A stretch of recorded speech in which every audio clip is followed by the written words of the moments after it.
안녕하세요, 여러분. 온라인 클래스로 다시 돌아왔습니다. 이번 시간에는 새로운 단원 나간다고 했죠? 바로 교과서 110쪽이에요. 자, 제목이 뭐라고 돼 있어요? 교과서 110쪽 다 폈나요? 여러분들 교과서 안 가져간 친구들도 있을 텐데, 일단 그래서 이번 시간에는 그냥 PPT로만 나갈 거니까 여러분들 교과서 다 학교 와서 안 챙겨간 사람들은 챙겨가세요. 다음 시간에 교과서 이렇게 읽을 거니까. 자, 교과서 110쪽 제목이 뭐라고 되어 있나요? 바로 지구 시스템이라고 되어 있죠? 이번 시간에는 이제 지구 시스템에 대해서 배울 거예요. 오늘은 지구 시스템이 어떻게 구성되어 있는지, 그리고 그들이 어떻게 상호작용하고 있는지에 대해서 알아볼 겁니다. 자, 먼저 지구 시스템이 뭔지 먼저 알아볼까요? 지구 환경은 기권, 수권, 지권, 생물권, 외권 등 여러 요소로 이루어져 있으며 각 권은 에너지와 물질을 서로 주고받으면서 상호작용합니다. 이렇게 각 권이 에너지와 물질을 서로 주고받으면서 상호작용하는 시스템을 지구 시스템이라고 해요.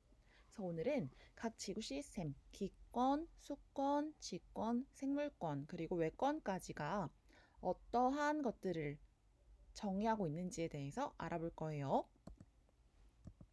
자, 먼저 기권은 지구 표면을 둘러싸고 있는 대기로 여러 가지 기체로 이루어져 있으며 기상현상이 나타납니다. 뭐 비가 오고 눈이 오고 바람이 불고 태풍이 오고 장마가 오고 이런 것들 있죠. 그런 것들 다 기권에서 일어나는 현상이에요. 그리고 다음은 지권. 지구 표면과 지구 내부를 포함한 영역으로 생명체에게 서식 공간을 제공하죠. 우리는 이 지권에 살고 있죠. 다음은 수권입니다. 수권은 해수, 빙하, 지하수, 강과 호수 등 지구에 분포하는 모든 물로 생물이 살아가는데 꼭 필요한 물질이 바로 수권입니다. 그래서 살아가는데 꼭 필요한 물질이 물이라서 외계 생명체를 찾을 때 그때 외계 뭐 행성이나 이런 곳에 가서 물의 흔적을 찾고 있죠. 화성도 물의 흔적이 있죠. 그리고 토성의 위성인 유로파에도 물이 있다고 지금 여겨지고 있어요. 그런데 실제로 최근에 토성 대기에 생명체가 살고 있을지도 모른다는 연구 결과가 발표됐어요. 토성 대기, 토성에는 물이 없는데 토성 대기에 생명체가 살고 있다고 지금 발표가 돼가지고 난리가 났어요. 이렇게 화성이 우리의 가장 가까운 뭔가 그런 행성이라고 생각했는데, 그러니까 느낌적으로 가까운, 실제로 가까운 건 아니지만, 스콘지와 가깝긴 하지. 근데 토성이 생명체가 있다라고 진짜 밝혀지면 진짜 엄청난 발견이 될 것 같아요. 자, 다음 생물권입니다. 생물권은 인간을 포함한 지구에 사는 모든 생명체로 기권, 수권, 직권에 걸쳐 넓게 분포한다. 뭐 인간, 그리고 우리 친구인 강아지, 고양이, 그리고 벌레, 그리고 미생물, 곰팡이 이런 것들도 다 생물이에요. 바이러스 지금 우리의 삶을 위협하고 있는 코로나 바이러스 같은 바이러스는 사실 생물과 무생물 중간에 있다고 하는데 그래도 생물권으로 포함을 시키는 것 같아요. 자, 그리고 마지막이 바로 외권입니다. 외권은 기권 바깥 영역인 우주 환경으로 태양, 달, 태양계 혹은 외부 은하 이런 다 모든 것, 우주 모든 것을 외권이라고 해요. 자, 각각의 더 세부적으로 한번 들어가 볼게요. 먼저 기권. 기권은 지구의 대기는 지표면으로부터 높이 약 1000km까지 분포해요.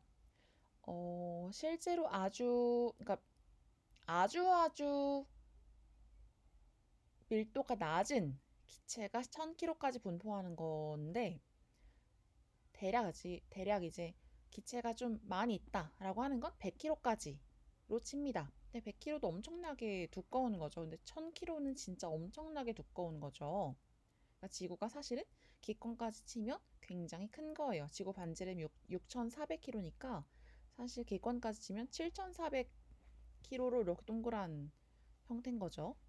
그리고 이 기온의 연직 분포에 따라서 대륙권, 성층권, 중간권, 열권으로 구분해요. 여러분 이거 중학교 때 배웠죠? 기온의 연직 분포 그래프 기억납니까? 자, 가장 아래층은 뭐죠? 가장 아래층은 바로 대륙권이고, 그리고 그 다음 층이 성층권, 그 다음이 중간권, 마지막이 열권이에요.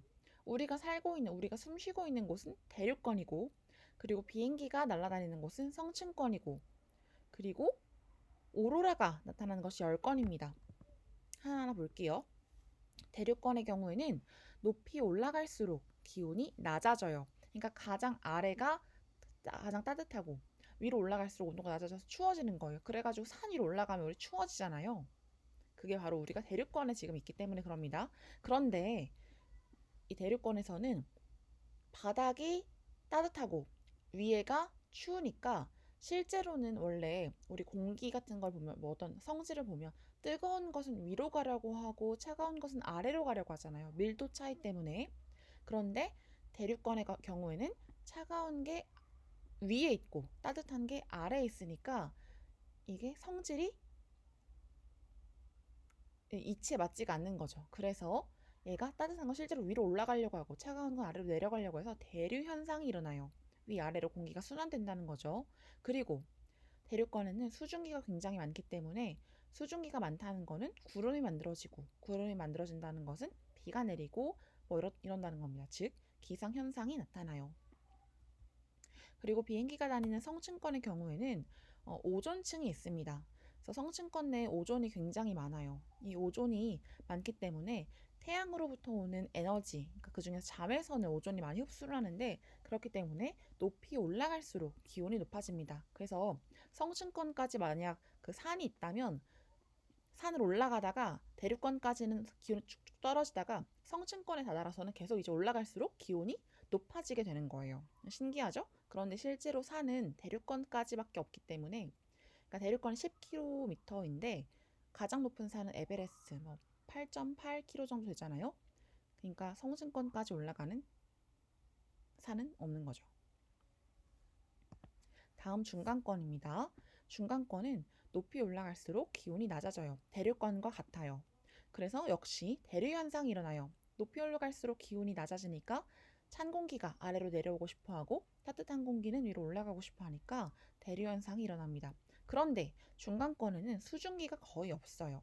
그렇기 때문에 구름이 만들어지지 않기 때문에 기상 현상도 일어나지 않습니다. 마지막 열권. 열권은 높이 올라갈수록 기온이 높아지는 층이에요. 그리고 이 열권에 인공위성 궤도로 이용되기 때문에 여기 뭐 허브루즈 망원경도 있고 그리고 뭐 우리 천리안 위성, 아리랑 위성 이런 것들도 다 있고 GPS 위성도 이 열권에 있습니다.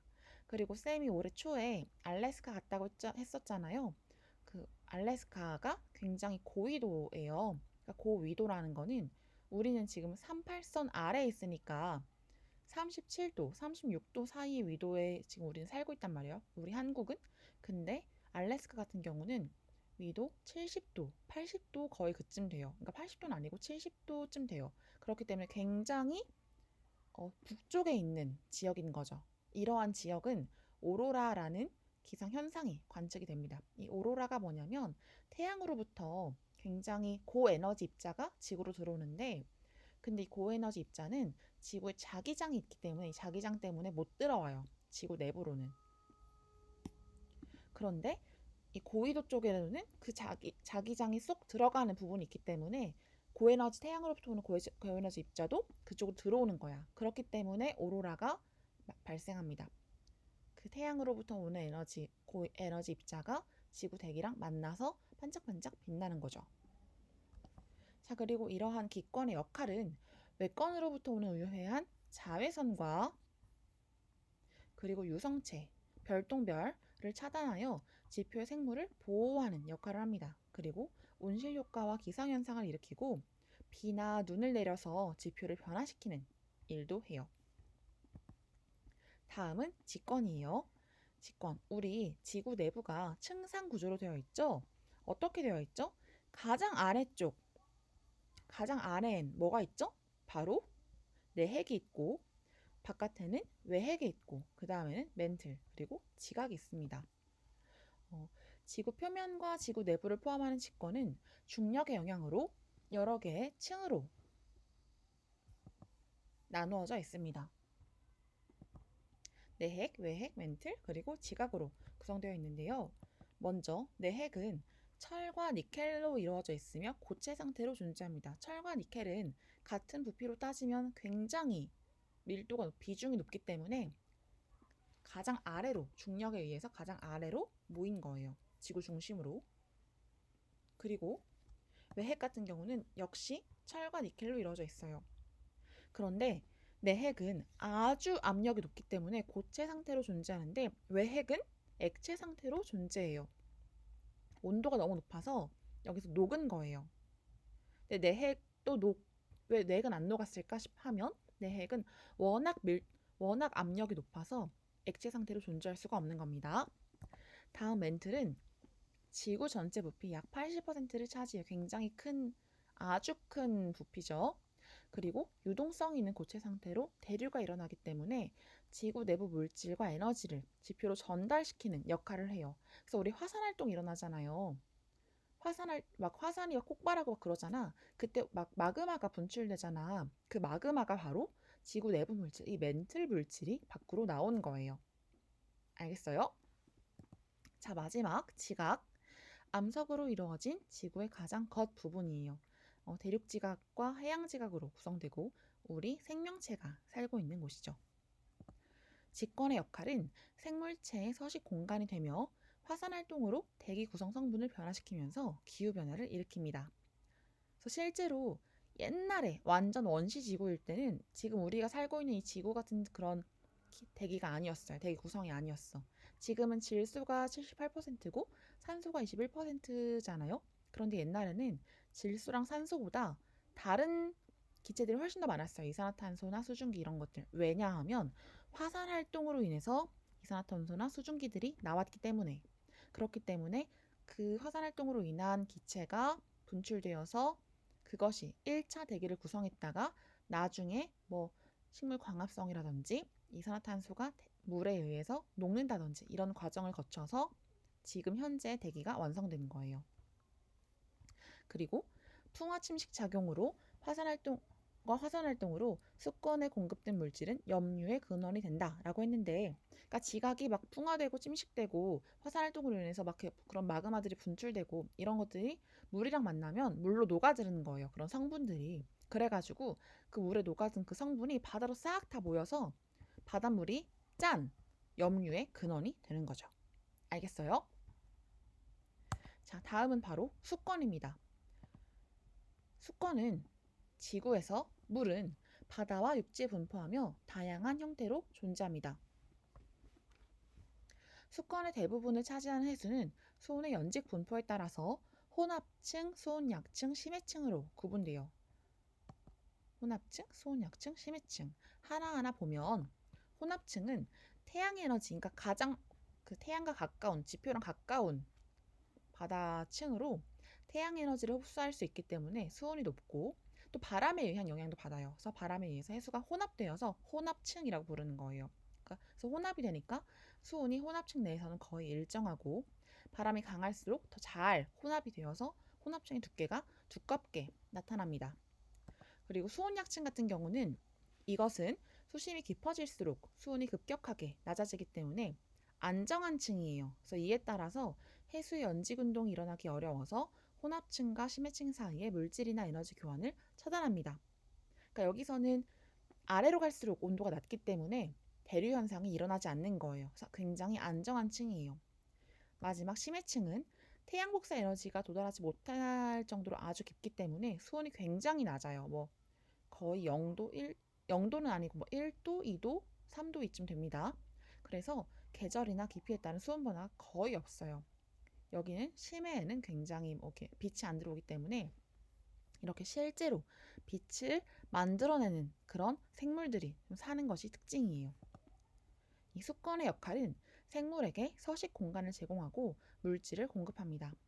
해수의 순환을 통해서 태양으로부터 흡수한 열 에너지를 고르게 분산하여 지구의 온도를 일정하게 유지한다라고 했는데 이게 무슨 소리냐면 이 해수가 저위도, 그러니까 적도 쪽에 있는 해수가 그대로 그냥 가만히 있는 게 아니라 태양 에너지를 많이 받으면 얘네가 대류 이렇게 이동을 해요. 고위도 쪽으로 이동을 해서 고위도 쪽에, 그러니까 추운 북극 지방 혹은 남극 지방으로 이동해서 따뜻한 에너지를 전달하고 그래서 그쪽에 차가운 물이 다시 적도 쪽으로 내려오는 그런 과정을 통해서 지구의 온도를 일정하게 유지시켜주는 역할을 해요. 아주 아주 중요한 역할을 합니다. 지금 배터리가 얼마 없으니까 잠깐 배터리 연결하고 올게요.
자, 충전기 연결하고 자, 다음으로 생물권 가볼게요. 엄청 귀엽죠? 인터넷에서 찾았어요. 아기 사슴 같아요. 이 아기 사슴이 이렇게 식물에 둘러싸여 있죠. 생물권은 인간을 비롯하여 동물과 식물, 미생물 등 다양한 종류의 생물로 이루어져 있으며 기권, 수권, 직권에 이르는 넓은 영역에 분포합니다. 생물권의 역할이 뭐냐면 생물들은 광합성과 호흡을 통해서 기권의 성분을 변화시키고 해수에 녹아있는 성분을 흡수합니다. 또 풍화를 일으키며 미생물은 토양의 성분을 변화시켜요. 그러니까 이 생물 이런 식으로 지금 기권, 수권, 직권, 생물권이 서로에게 영향을 주는 상호작용을 하는 것들을 지금 보고 있는 거예요. 그래서 하나라도 없으면 그러면 이 상호작용하는 이 시스템이 깨지게 되고 지구는 굉장히 큰 혼란이 일어나게 될 것입니다. 자, 마지막 외권에 대해서 알아볼게요. 기권 밖의 우주환경으로 태양계 천체 및 태양계 바깥의 은하를 등을 모두 포함합니다.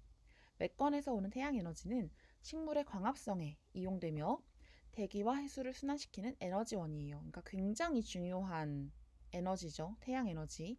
우리의 근원. 태양이 없으면 우리는 절대 살아갈 수 없겠죠. 또 외권에서 들어오는 유성체는 대부분 기권에서 타서 없어지지만 일부는 지표로 떨어져 지구 시스템에 영향을 줍니다. 그래서 가끔씩 별똥별 떨어져가지고 막 이렇게 우리나라 떨어져서 비닐하우스 막 파손되고 막 이런 경우들도 있잖아요. 근데 그 사실 비닐하우스 파손된 건 아무것도 아니지. 그거 운석 발견했으니까 운석이 더 엄청 가치 있는 거죠. 물론 엄청 좀 흔한 운석들은 엄청 비싸진 않지만 그래도 운석 자체는 굉장히 가치 있는 거라고 쌤은 생각해요. 왜냐면 외계에서 온 거니까. 그리고 지금 왼쪽 그림이 바로 지구 자기장이에요. 얘가 태양이고 태양으로부터 굉장히 고에너지 입자가 이렇게 옵니다. 근데 지구 자기장이 이렇게 둘러싸고 있어요. 그렇기 때문에 태양으로부터 오는 이 고에너지를 차단해 주는 거 이렇게 직접 못 들어오게. 근데 이렇게 북극과 남극으로는 자기장에 쏙 들어가기 때문에 여기로는 태양으로부터 온 고에너지가 들어오긴 해. 조금씩 들어와서 여기서 지구 대기랑 반응을 일으켜서 오로라가 보이는 거죠. 그래서 지구 자기장은 우주에서 지구로 들어오는 유해한 우주선과 태양에서 방출되는 고에너지 입자로부터 지구 생명체를 보호하는 역할을 합니다. 여기는 이 우주선이라는 거는 그 우주 탐사선을 얘기하는 게 아니라 우주로부터 오는 어떤 빛을 이야기하는 거예요. ray라는 거는 빛입니다. 어떤 선, 그러니까 선이라는 거는 왕복선, 그러니까 이런 비행선 이런 게 아니라 빛을 이야기하는 거예요. 자, 이렇게 오늘 지구 시스템의 구성 요소인 지권, 기권, 생물권, 수권, 그리고 외권까지 알아봤어요. 다음 시간에는 이 내용을 교과서를 통해서 알아볼 거고, 그리고 얘네들이 어떻게 상호작용하는지에 대해서 더 자세하게 배울 거예요. 자, 여러분 이번 시간 어땠어요? 어렵지 않았죠? 여러분들 잘 모르겠으면 이 내용들은 교과서에 나오는 내용들은 아니고 쌤이 다른 참고서를 참고해서 만든 거니까 여기 있는 걸 뭐 다 외워야 되는 건 아니에요. 그러니까 여러분 너무 부담 갖지 말고 다음 시간에 활동지 나눠줄 테니까 그러니까 활동지 나눠줄 테니까 활동지도 같이 한번 풀어봅시다. 자, 이번 시간은 여기서 마칠게요. 안녕.